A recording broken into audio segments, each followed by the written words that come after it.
All right, I look like this and I work out 3 days a week, and my lifting sessions are 30 to 45 minutes. And I used to be that guy that was in the gym for hours on end, doing drop sets, doing all sorts of crazy stuff. And the truth of the matter is, you don't have to do any of that stuff, because as long as you're training to failure, the last 5 reps approaching failure is what stimulates muscle growth. So making sure that you're doing what actually works and that you're doing a lower amount of sets, because more sets doesn't necessarily mean more muscle growth. It's about getting the proper stimulus for muscle growth. Imagine if you ran 20 miles every day, you're not going to stimulate muscle growth. But that heavy lifting with the right amount of dosage, the right amount of sets, is going to stimulate muscle growth. Taking that rest time from, really short rest doing these circuits, that's not going to do anything for you in terms of muscle growth or cardio. Whenever you're training and you want to train for muscle growth and cardio, don't try to do both at the same time. That's like swimming with the basketball. Oh, I want to get better at swimming and basketball. Let me swim with the basketball. No, it's the same exact thing when you're trying to lift and do cardio and get good at both.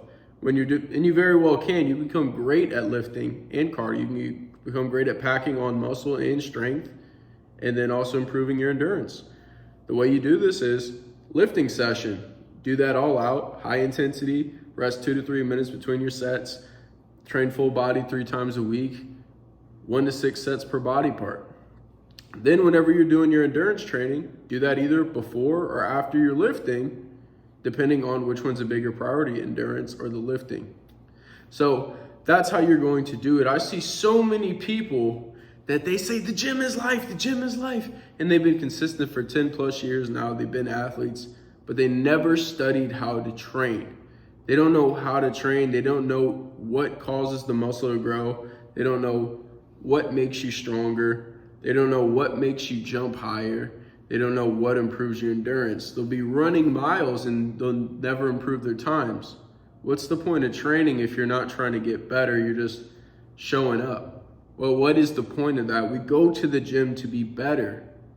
So what's the point of going in with no plan? And also, if you're so consistent with the gym, you've been in the game 1, 2, 3, 4, 5, 6, 7, 8, 10 plus years sometimes I've seen, and you don't know how to diet. You don't know what macros are. You don't know what calories are. You don't know how to train. You don't know training close to muscular failure is what stimulates muscle growth yet. You don't know how to program, because I've been that guy. I was younger. Whenever I was in middle school, I was just training hard. I was doing really high reps.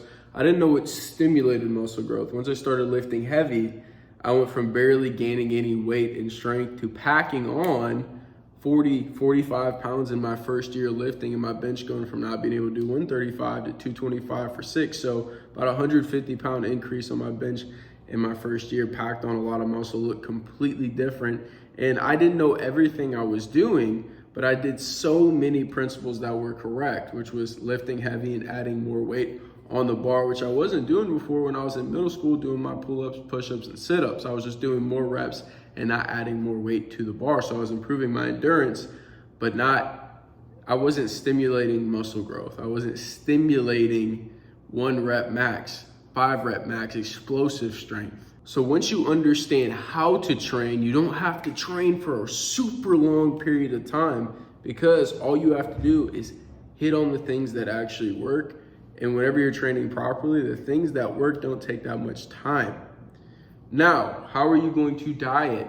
I don't track my food. You don't have to. Now, if you want the best results possible, if you're entering a bodybuilding competition, track your food. Is it even necessary then? No. But you're going for the best result possible. If you're looking for a lifestyle, which fitness should be a lifestyle, I understand there are times where you're entering a competition and you should be tracking every single thing. And I think for the gym, I track all my lifts. It takes really no effort for me. My lifts are in my notes on my iPhone. I just hit that notification, that check mark sign every time I hit my lift, copy and paste it. There's 3 different workouts I rotate between the week, and I can ride that program out for months or really forever if I really wanted to. So I keep track of what I do in the gym. I see how I'm progressing, and if there are changes I have to make in the program, that's good that I'm tracking. Now, whenever it comes to dieting, you don't have to track food. So many people are looking to lose fat and build muscle. And this one trick, it sounds obvious, but it's not executed on. And that's what's gonna get you that result. And it's whenever you're done eating, you don't feel full. You feel satiated, which just means you're not hungry anymore. You feel content, or you're just a little bit hungry when you're done eating. And whenever you're cutting down, you're gonna be just a little bit hungry throughout the day at all times. When you're done eating, you're just a little bit hungry or satiated. You fall asleep, you're a little bit hungry. You wake up, you get some caffeination. This is gonna suppress your appetite. Have a light breakfast. So constantly being a little bit hungry is a good sign that you're losing fat. Does that guarantee it? No. For a lot of people, I recommend that they track their calories first so they even understand how much they're eating. So many people don't even have a rough estimate of what they're eating. Like, oh, I eat healthy. I don't eat that much, 5,000 calories in a day. So if that's your situation, which you don't know until you track, I recommend everybody tracks their food first, and then you can go into a time to where you don't have to track because you understand what calories are, you understand what your body feels like in a deficit. So there's certain things where I recommend tracking first, but once you've done that, once you put in that more gritty work, that work you don't like to do, you can start to do things like not tracking. You have a rough estimate of how many calories are in something, or what foods are more high calorie, or what more foods are high calorie, not filling. This comes from experience, but this also comes from tracking. It's just like running a science experiment. You're collecting data. Of course, there's the physical data, but the data for yourself on how your body reacts to certain foods. If you guys want my one-on-one help with building a workout program that fits into your day-to-day life, this might have just sounded like complete gibberish to you. This makes complete sense to me, and I help people start to see results as quick as 2 weeks and see huge changes in their body in a period of 3 to 6 months. And I give them the tools to where they're able to use this for the rest of their life, because I've been doing this for 10 to 15 years now, 10 plus years now, that I've been in the game doing this for myself. I've been coaching people for 10 years. And yes, I'm young, but I've been doing it for 10 years. I've been getting people crazy results for this long because from a young age, I was obsessed and I studied every detail of the game because I was obsessed with getting better, especially in the realm of fitness.